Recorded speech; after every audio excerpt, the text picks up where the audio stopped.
আমি প্রতিনিয়ত আমাদের চোখের সামনে যে মানুষগুলো মারা যাচ্ছে, তারা কেউ নিজের থেকে মরতে চায় নাই, কিন্তু কেউ থাকতেও পারে নাই। প্রতিদিন যারা চলে যায় প্রতিনিয়ত, তাদেরকে কে নিয়ে যায়, কোনখানে নিয়ে যায়, তাদের শেষ অবস্থা কি হবে? তাহলে যিনি নিয়ে যায় তিনিই বলছেন, আমি তোমাদেরকে আবার কবর থেকে উঠাবো, কবর থেকে উঠাবো, তোমাদেরকে জিজ্ঞেস করবো। ফাওয়ারাব্বিকা লানাসআলান্নাহুম আজমাইন। আল্লাহ বলে, কসম বান্দা, আমার কসম, মানে আল্লাহর কসম খাইয়া বলছে, নিজের কসম খেয়ে বলছে, আল্লাহ বান্দা বিশ্বাস করো, আমি কিন্তু তোমাদেরকে জিজ্ঞেস করব আম্মা কানু ইয়ামালুন, তোমাদের পুরা জিন্দেগির প্রতিটা আমল কর্ম আমি জিজ্ঞেস করব। এটা কেন করেছ, এটা কেন ছেড়েছ, লিমা ফাআলতা হাদা লিমা তারাকতা হাদা। ফজরের নামাজ 1 বছর বান্দা 365 দিনে কোনো দিন ফজরের নামাজ পড়ো নাই, আমার বান্দা কেন ছেড়ে দিলা, কেন ছেড়ে দিলা? হ্যাঁ, কেন ছেড়ে দিলা, কেন করলা, এতগুলো মিথ্যা কেন বললা, এত টাকা সুদ কেন খাইলা? সুম্মা লাতুসআলুন্না ইয়াওমাইদিন আনিন নাঈম। আল্লাহ তাআলা বলেন, অবশ্যই তোমাদেরকে প্রতিটি নিয়ামত, আনিন নাঈম, আমি আল্লাহ প্রদত্ত প্রতিটা নিয়ামত সম্পর্কে জিজ্ঞেস করব। হাসি কান্না আনন্দ বেদনা, এই আসমান জমিন রোদ বৃষ্টি ক্ষেত ফুল ফল ফসল, স্ত্রী কন্যা জায়গা জমি হাত পাও দেহ অঙ্গ প্রত্যঙ্গ, এক এক লোকমা খাবার, এক এক ঢোক পানি, এমনকি প্রতিটা নিঃশ্বাস, আল্লাহর কসম আল্লাহ তাআলা জিজ্ঞেস করবে, বান্দা আমার এক এক নিঃশ্বাসের হিসাব দাও, এক এক ঢোক পানির হিসাব দাও।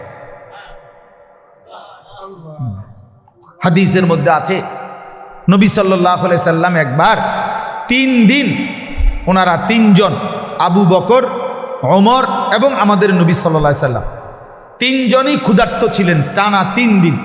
3 দিন পরে এক সাহাবী আনসারি, মদিনার এক সাহাবীর খেজুরের বাগানে গিয়ে 2-4টা খেজুর খাইছেন আর একটু পানি পান করছেন, 3 জন। তো নবী সাল্লাল্লাহু আলাইহি সাল্লাম তখন হযরতে ওমর রাদিয়াল্লাহু তাআলা আনহুকে বললেন, ওয়াল্লাহি লা তুসআলু আন হাযান নাঈম। ওমর, আল্লাহর কসম, এই যে খেজুর আর পানি খাইলা, এইটার ব্যাপারে হাসরের দিন তোমাকে আল্লাহ জিজ্ঞেস করবে, ওমর এটুকুর হক কি আদায় করছে? আজকের এই 3 দিন ক্ষুধার্ত থাকার পরের এই 1 ঢোক পানি আর এই 2টা খেজুরের হিসাব দিতে হবে। কিতাবে আছে, হযরত ওমর রাদিয়াল্লাহু তাআলা আনহু অবাক হয়ে গেছেন, ইয়া রাসূলুল্লাহ, কি বলে, ক্ষুধার্ত অবস্থায় 3 দিন পরে 2টা খেজুর খাইলাম আর একটু পানি পান করলাম, এটারও হিসাব দিতে হবে? আল্লাহ নবী বলেন, ওয়াল্লাহি লা তুসআলু, আল্লাহর কসম হিসাব দিতে, লা তুসআলু, জিজ্ঞেস করা। তাহলে এই পর্যন্ত 3 বেলা ভাত খাইছেন কয়দিন? মন মতো পানি পান করছেন কয়দিন? কত আইটেমের ফল ফলাদি খাইছেন কতদিন? বলেন। একটা সময় ছোটবেলায়, আমাদেরও তো মনে আছে, আজ থেকে 30 বছর আগে 25 বছর আগে 1 কেজি আঙ্গুর কেউ কোনো ঘরে কিনছে না, 1 পোয়া 1/2 পোয়া আঙ্গুর, অসুস্থ রুগী। আমার তো মনে আছে ছোটবেলায় আমার আব্বাই শুধু দেখতাম মালটা খাইতো, আব্বা অসুস্থ ছিল, আমরা তাকায় তাকায় থাকতাম। 1-8 পিস যদি কখনো দিত আব্বা মায়া করে, তো এতটুকু হইতে পারত, নাই তো স্বাভাবিকভাবে আমাদের জন্য আনছে, এমন ছিল না, এমনই ছিল 30 বছর আগে, এমনই ছিল। আঙ্গুর 100 গ্রাম 200 গ্রাম, হ্যাঁ, হাসপাতালে রুগী, হাসপাতালে, তো ওই রুগীর জন্য পথ্য হিসাবে 100 গ্রাম আঙ্গুর কি নিয়ে গেছে, এমন না? কি বলেন চাচারা, এটা তো ছিল। তাইলে আজকে আলহামদুলিল্লাহ কি পরিমাণ ফল ফলাদি আমাদের বাচ্চারা খাইতেছে, আল্লাহ তাআলা কি পরিমাণ রিজিক দিচ্ছে আমাদের, তো সেই রিজিকের কি কোনো হিসাব নিবে না? কথা বলেন না? তাহলে এই জন্য বাবা, আল্লাহ তাআলার এটা ওয়াদা, আমরা যদি এটা না বুঝি আমাদেরই বোকামি হবে।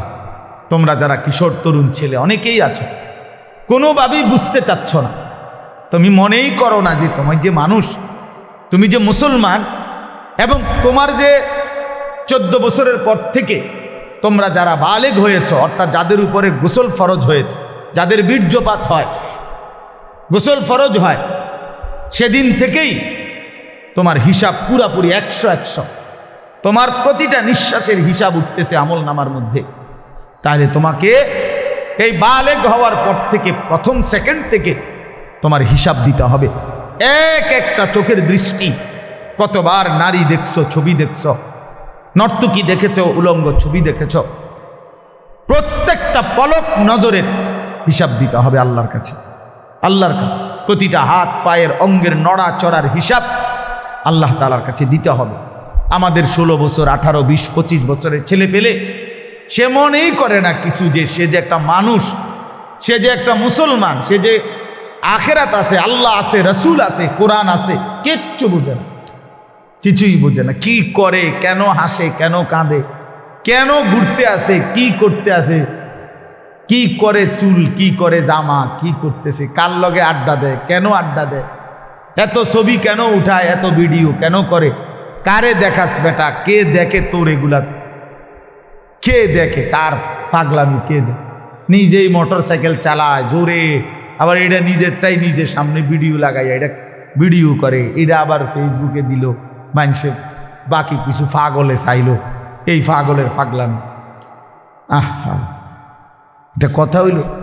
মোটর সাইকেল চালানিও ভিডিও করতে হয়, সাইকেল চালানিও, পেশাব পায়খানাও তো ভিডিও করা উচিত, লোডা বদনাও তো ভিডিও করা উচিত। আহা, এত ফালতু একজন সুস্থ স্বাভাবিক মানুষের জীবন হতে পারে না, যাকে আল্লাহ তাআলা ন্যূনতম আকল দিয়েছেন। হ্যাঁ, কাউকে আল্লাহ তাআলার যখন লানত হয়, আমি এই জন্য প্রায় বলি, কারো উপরে যখন আল্লাহর লানত বর্ষণ হয়, তো আল্লাহ তাআলা তার স্বাভাবিক আকল সরায় দেয়। আদাল্লাহুল্লাহু আলা ইলমিন, আল্লাহ তাকে তখন পথভ্রষ্ট করে দেয়। ওয়া খাতামা আলা সামঈহি ওয়া কলবি, আল্লাহ তাআলা তার কানে এবং অন্তরে মোহর মেরে দেয়।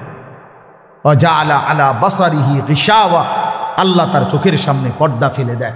ফলে আর সে কিছুই শোনে না, কিছুই বোঝে না, কারণ দিল তো বন্ধ, কানও বন্ধ, চোখও বন্ধ, আবদ্ধ। সে আর আলোর রাস্তা, হেদায়েতের রাস্তা দেখবে কোত্থেকে? সে জান্নাতের রাস্তা দেখবে কোত্থেকে? সে ডানে বামে যেদিকেই তাকায় তখন নারী দেখে, ছবি দেখে। সে যখনই হাঁটে চলে তো ছাতের কিছু অসৎ বন্ধু, চরিত্রহীন কিছু লম্পট, এগুলো সারাক্ষণ কোনো মেয়ের কথা, নারীর কথা, উলঙ্গ কথা, অশ্লীল কথা, গালি গালাজ, একটা আরেকটারে লাথি মারে, একটা আরেকটারে ধাক্কা মারে, একটা আরেকটারে যাইত্যা ধরে। হ্যাঁ, এই এই নাহলে বিশ্রী কুকুর বিড়ালও যে কথা বলে না, জন্তু জানোয়ারও যে কথা বলে না, এমন হাইওয়ান জানোয়ারের মতো কথাবার্তা বলে, নারী, ছবি, অশ্লীল, উলঙ্গপনা।